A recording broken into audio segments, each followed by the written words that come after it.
Salam alaikum wa rahmatullahi ta'ala wa barakatuh. Cette vidéo est dessinée pour les premières années SMV. Donc, on commence par le premier chapitre de la biologie animale, c'est la gamétogenèse. La gamétogenèse, c'est un processus qui aboutissant à la formation des gamètes, ou bien les cellules reproductrices et les cellules sexuelles, soit chez le mâle ou bien chez la femelle. On commence par la gamétogenèse chez le mâle, qui est appelée la spermatogénèse. C'est la production des cellules sexuelles mâles qui sont des cellules haploïdes appelées les spermatozoïdes. Ce processus s'effectue au niveau des testicules comme des gonades mâles, on est exactement au niveau des tubes séminifères. C'est un processus continu, c'est-à-dire commence dès la puberté jusqu'à la mort de l'individu. Contrairement chez la femelle, c'est un processus discontinu. Je vais expliquer dans une autre vidéo.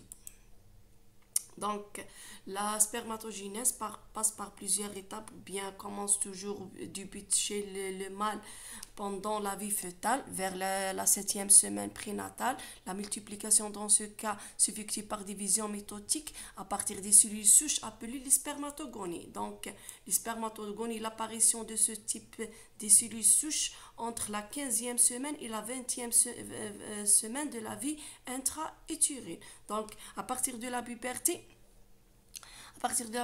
on a la multiplication ou bien la transformation de ce type de cellules spermatogonie vers la formation d'une cellule sexuelle mûre, c'est les spermatozoïdes. Donc, le démarrage de la spermatogénèse proprement dit à partir de la puberté jusqu'à la mort de l'individu.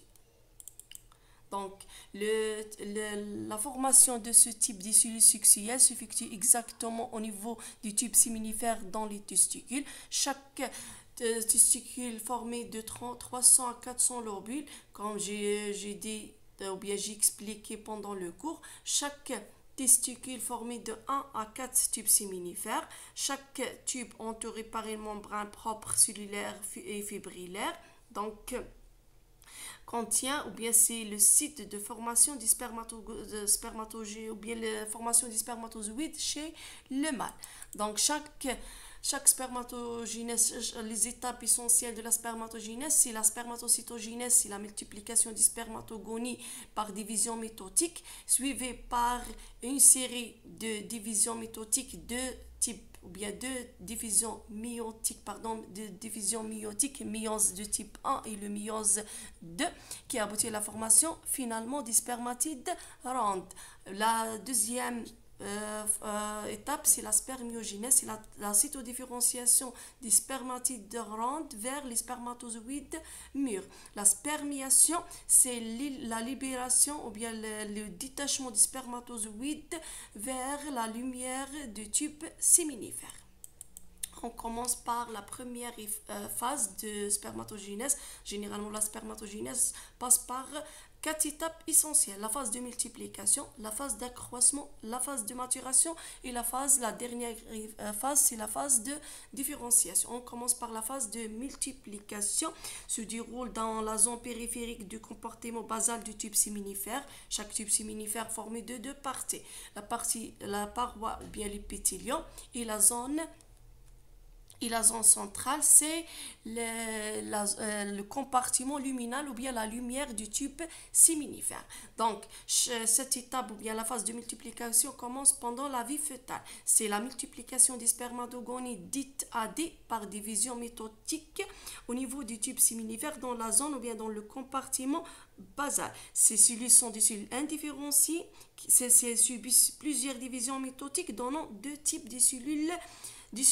On a l'obtention des spermatogonies de type 1 et les spermatogonies de type B. Les spermatogonies de type A sont des cellules diploïdes avec deux ailes, sont des spermatogonies appelées aussi sombres, dark, qui assurent le renouvellement de stock des cellules germinales dans le tube séminifère. C'est un pôle de réserve qui favorise la formation des autres spermatogonies dans le tube séminifère. Les spermatogonies de type B sont des cellules toujours diploïdes avec 2 N, ou bien les spermatogonies appelées aussi les spermatogonies claires qui subissent des mitoses et donnant des spermatocytes de premier ordre. Ces différentes différenciations se produisent à partir des divisions mitotiques par division mitotique seulement. Donc, on passe directement vers un schéma explicatif pour la position de ce type de cellules. On a à la base de type séminifère, c'est un tube séminifère, donc la paroi, ou bien la membrane externe du tube séminifère. On a l'espace ou bien un tissu interstitiel entre les tubes séminifères, un tube séminifère et un tube séminifère. L'espace entre ou bien le tissu entre les tubes séminifères, c'est un tissu interstitiel riche en vaisseaux sanguins et en vaisseaux lymphatiques. La position des cellules ou bien de la ligne germinale dans le tube séminifère à partir de la base jusqu'à le compartiment luminal ou bien la lumière du tube séminifère. On a la spermatogonie avec 2 N dans la partie ou bien de la zone basale, se transformer vers le spermatocyte de type 1, vers les spermatocytes de type 2, vers ceux qui se transforment vers les spermatides avec 2 N. Les spermatocytes de type 1 subissent la première division méiotique réductionnelle qui aboutit à la formation du spermatocyte de type 2 avec un chromosome.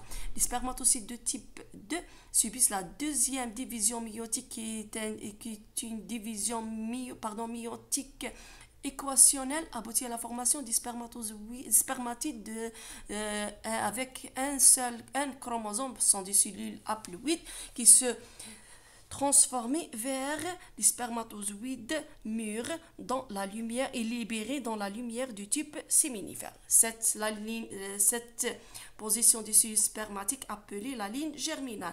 Entre 2 lignes germinales, on a une cellule géante qui occupe presque la totalité de la paroi du tube séminifère. Sont des cellules de Sertoli, jouent un rôle très important dans la spermatogénèse.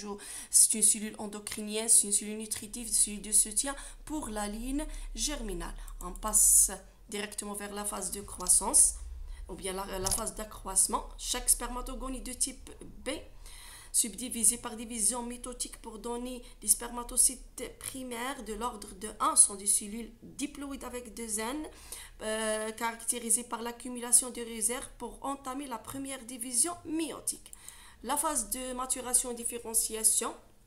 Spermatocytes de type 1 ou bien de l'ordre A subissent la première division méiotique et aboutit à la formation des spermatocytes de type 2. La division dans ce cas, c'est une division sur le plan chromosomienne, c'est une division réductionnelle proprement dit à partir d'une cellule avec 2 N, cellule diploïde, c'est les spermatocytes de type 2. On obtient des cellules secondaires, spermatocytes secondaires avec seulement un chromosome.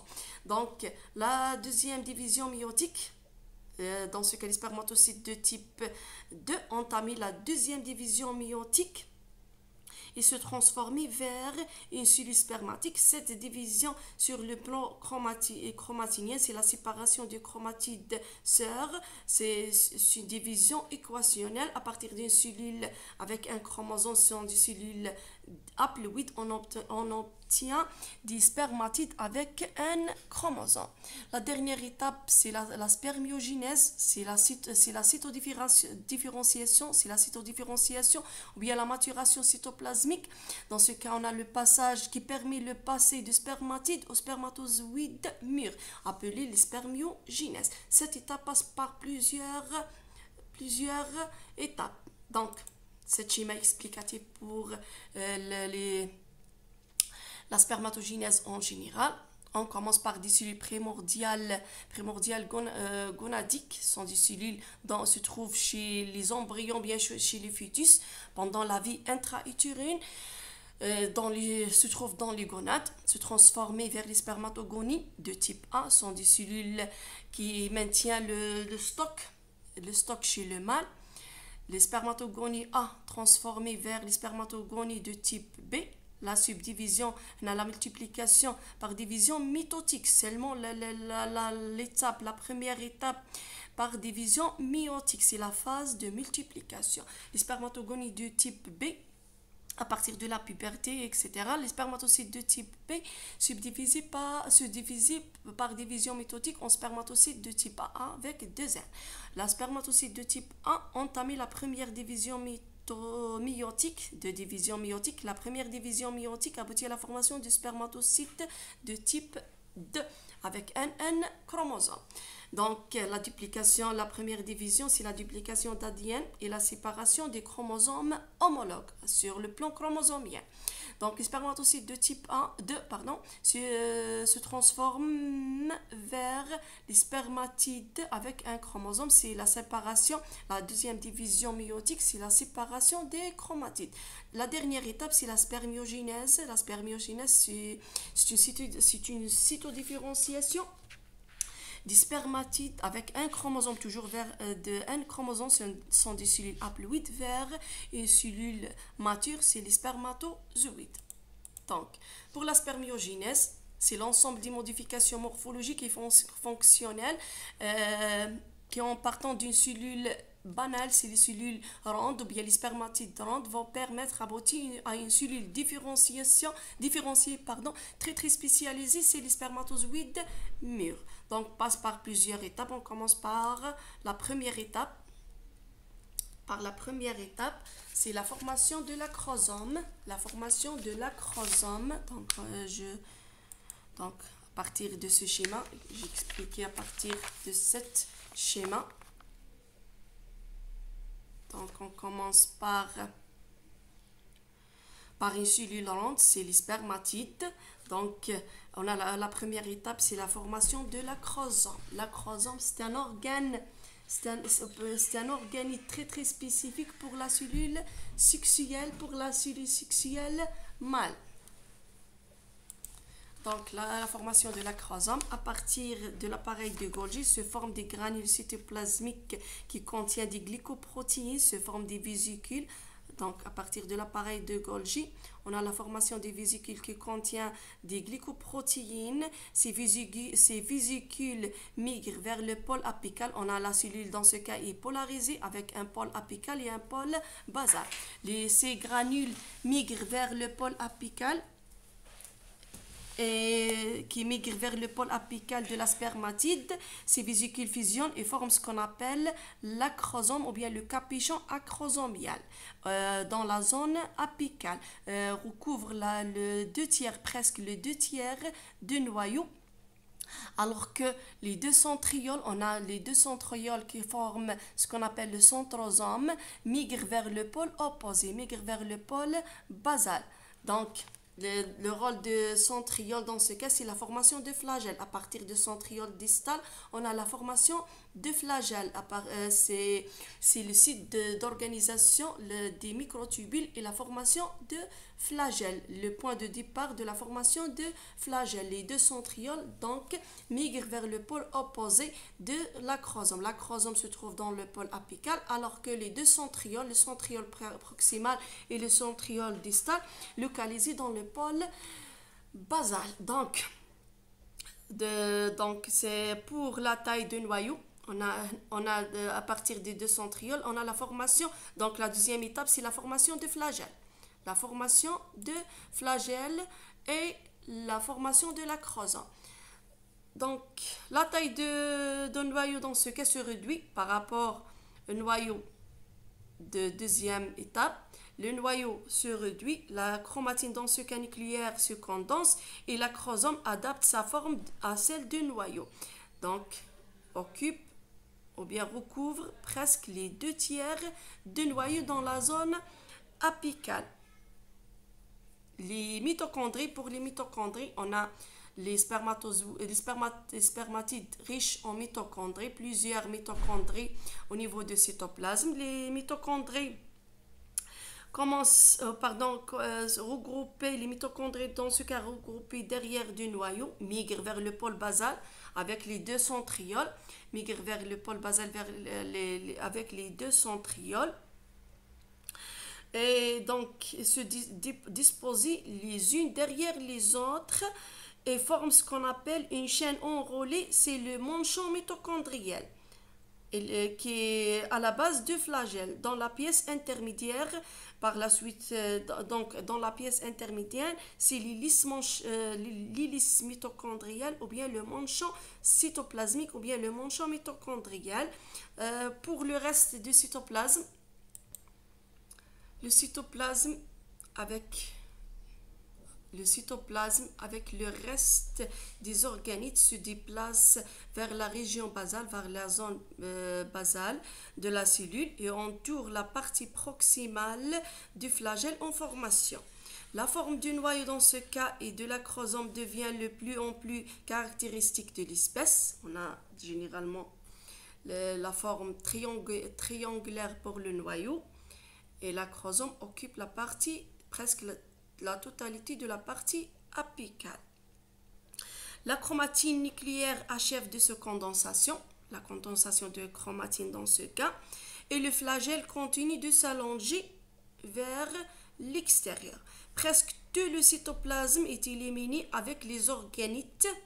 Tout le cytoplasme est éliminé avec les organites et les organites ou bien le cytoplasme inutile, par exemple l'appareil de Golgi, les ribosomes, etc. est éliminé sous forme de corps résiduel qui est phagocyté par les cellules de Sertoli par la suite. Pour l'acrosome, c'est une structure très spécifique pour la cellule sexuelle chez le mâle, quand il y a les enzymes protéolytiques qui jouent un rôle très important pendant la fécondation et la dégradation de l'azone polycydique chez les ovocytes pendant la fécondation. Vers la fin de la spermiogenèse, on a la formation d'une cellule sexuelle mâle ou bien les spermatozoïdes mûrs, formés de 3 parties caractéristiques. On a la tête, la région intermédiaire et le flagelle. La tête contient le noyau et contient l'acrosome qui est caractéristique pour la cellule ou bien la cellule sexuelle chez le mâle. La zone ou bien la pièce intermédiaire qui comprend la base du flagelle et contient une série ou bien un ensemble de mitochondries qui intervient dans la formation de l'énergie et sous forme d'ATP qui intervient ou bien qui joue un rôle dans le déplacement des flagelles qui sont lorsque la cellule sexuelle mâle ou bien les cellules reproductrices mâles sont des cellules mobiles. La partie terminale, c'est le flagelle, assure la motilité, c'est un organe de locomotion pour les spermatozoïdes et le déplacement des spermatozoïdes dans le tractus génital masculin. J'espère que la vidéo est très claire. Bon courage et merci pour votre attention.